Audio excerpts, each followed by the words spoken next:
तर टाक तुरुंगात, तुरुंगातून तुला थर्ड लावेन असं रामराजे निंबाळकर यांनी म्हटलंय. रामराजे निंबाळकर यांनी रणजित सिंह निंबाळकर यांना इशारा दिलाय. सभापती असताना खंडणी प्रकरणात अडकवण्याचा प्रयत्न झाला असं म्हणत रामराजे निंबाळकर यांनी गौप्यस्फोट केला. 22 साली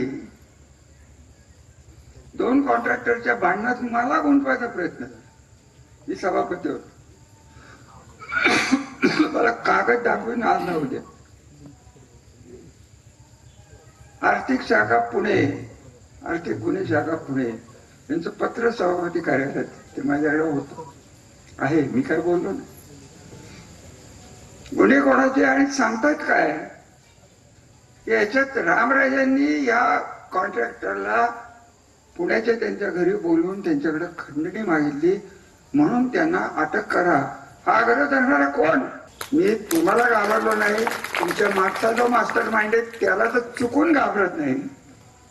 काय करायचो जास्तीत जास्त आम्हाला 77व्या वर्षी तुरुंगात टाकेल. टाकच आणि बघ तू फलटण मध्ये कसा राहतो. तुरुंगात ना तुला थर्ड लागेल. टाकूनच बघा. आणि हा प्रयत्न केलेला आहे त्यांनी.